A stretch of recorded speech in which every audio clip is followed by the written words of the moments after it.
Tras la envidia, las malas ideas que te vean. La fe es un escudo, mi armadura en la lucha. Rezando en silencio que nadie me escuche. Rituales, amuletos, talismanes de poder. Contra el mal de ojo para sobrevivir. En la jungla de cemento hay que protegerse. Almas errantes buscando dónde esconderse. Rituales, amuletos, talismanes, mi verdad.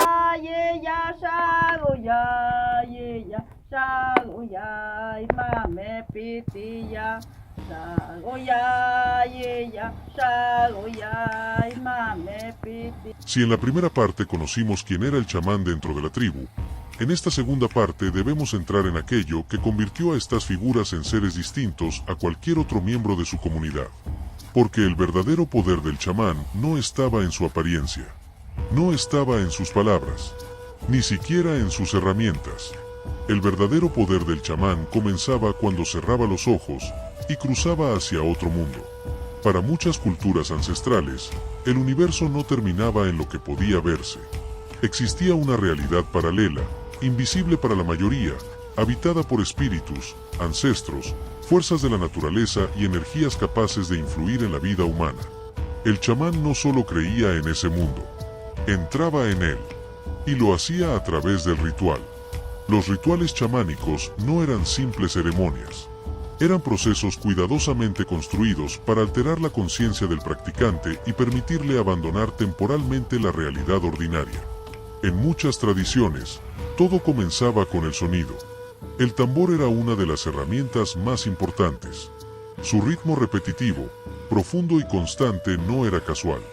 Se creía que el sonido producía una vibración capaz de modificar el estado mental del chamán, llevándolo poco a poco hacia una conciencia expandida. Cada golpe marcaba un paso, cada repetición abría una puerta, y con el tiempo, el sonido dejaba de escucharse con los oídos, para sentirse dentro del cuerpo. Algunas culturas creían que ese ritmo imitaba el latido del corazón de la tierra. Otras decían que representaba el pulso del universo.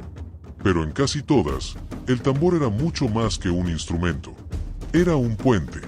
Mientras el sonido llenaba el espacio, el chamán comenzaba a entrar en trance. Su respiración cambiaba. Su cuerpo se movía de forma diferente. Su mente comenzaba a desprenderse del entorno físico. Para quienes observaban desde afuera, podía parecer una danza. Pero para el chamán, era un viaje. Un viaje hacia lugares donde los demás no podían seguirlo. En ese estado, muchos chamanes afirmaban encontrarse con espíritus guardianes. Algunos describían animales de poder: lobos, águilas, serpientes, osos. Estas figuras no eran vistas como simples símbolos. Eran entidades espirituales que acompañaban al chamán, protegiéndolo durante sus viajes y guiándolo entre dimensiones. Cada chamán podía tener uno o varios espíritus protectores, y esa relación podía durar toda la vida. En algunas tradiciones, se creía que un chamán sin espíritu guardián estaba incompleto, vulnerable, expuesto a fuerzas que no podía controlar. Pero el trance no servía solamente para buscar conocimiento. También era utilizado para sanar. La curación chamánica era una de sus funciones más importantes. Para muchas tribus, la enfermedad no comenzaba en el cuerpo. Comenzaba en el espíritu. Un trauma, una pérdida, un miedo profundo, una energía negativa. Todo eso podía alterar el equilibrio interno de una persona. Y cuando ese equilibrio se rompía, aparecía la enfermedad. El chamán intentaba restaurar ese orden, a veces mediante cantos, a veces con humo sagrado, a veces imponiendo manos, y en algunos casos, entrando en trance para localizar la causa espiritual del sufrimiento. Algunos rituales consistían en extraer energías negativas del cuerpo del enfermo.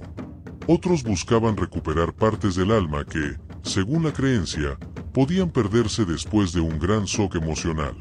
Para la medicina moderna esto puede parecer simbólico, pero para quienes vivían dentro de esas culturas, era completamente real. Y muchas personas aseguraban sanar después de esos rituales. Otro elemento fundamental en ciertas tradiciones chamánicas era el uso de plantas sagradas. no como entretenimiento, no como escape, sino como herramientas espirituales. En distintas regiones del mundo, algunos chamanes utilizaban plantas específicas para expandir la conciencia y facilitar el contacto con el mundo invisible. Estas plantas eran consideradas maestras. No se consumían por curiosidad. Se usaban con respeto, con preparación y bajo una intención clara. En algunas culturas amazónicas, por ejemplo, se creía que ciertas plantas permitían al chamán ver enfermedades dentro del cuerpo, hablar con espíritus de la selva o recibir mensajes del universo. Pero estas experiencias no eran simples visiones. Eran pruebas. Porque entrar al mundo espiritual también implicaba riesgo. Muchos pueblos advertían que no todos los espíritus eran benevolentes. Algunos podían engañar, otros podían dañar, y algunos podían intentar quedarse con una parte del alma del chamán. Por eso el entrenamiento era tan importante. Porque un chamán sin preparación podía perderse en aquello que intentaba comprender. En algunas tradiciones se decía que el chamán debía aprender a morir sin morir, a abandonar su cuerpo sin romper el vínculo con él, a caminar entre mundos, sin quedarse atrapado en ninguno. Y precisamente por eso eran tan respetados. Porque hacían lo que nadie más podía hacer. Iban donde otros no se atrevían. Veían lo que otros temían. Y regresaban. El fuego también ocupaba un papel importante dentro de muchos rituales. No solo como fuente de luz, sino como presencia espiritual. El fuego era purificación, transformación, comunicación. Muchos rituales se realizaban alrededor del fuego porque se creía que las llamas podían abrir un canal entre el mundo visible y el invisible. El humo que ascendía llevaba plegarias, mensajes, intenciones. Y en el silencio de la noche, entre cantos y sombras danzantes, la tribu observaba al chamán convertirse en algo distinto. No completamente humano, no completamente espíritu, sino algo intermedio, algo capaz de caminar entre ambos mundos. Con el tiempo, muchas de estas prácticas fueron perseguidas por religiones externas y sistemas coloniales que no comprendían su significado. Algunos chamanes fueron acusados de brujería, otros fueron silenciados, y muchas tradiciones fueron ocultadas para sobrevivir. Pero a pesar del tiempo, algo permaneció. La idea de que existe un conocimiento antiguo. Un conocimiento que no se aprende en libros. Un conocimiento que solo puede vivirse. Y dentro de ese conocimiento, los rituales chamánicos siguen siendo uno de los misterios más profundos de la humanidad. Porque más allá de la fe o de la duda, la figura del chamán sigue recordándonos algo inquietante, que tal vez la realidad no termina en lo que podemos ver, y que algunos aprendieron a mirar más allá.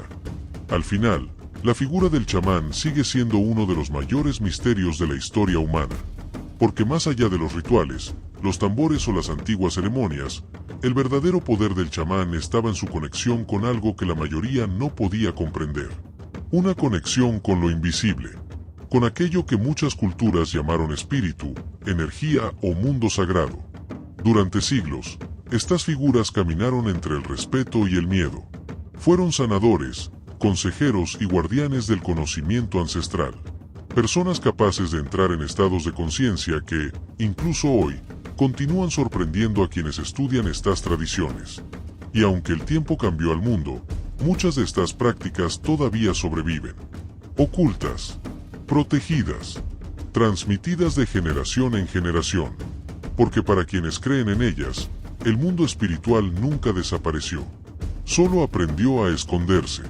Tal vez por eso el chamán continúa despertando tanta fascinación, porque representa algo antiguo, algo que existía antes de las religiones modernas, antes de las ciudades, antes incluso de la historia escrita.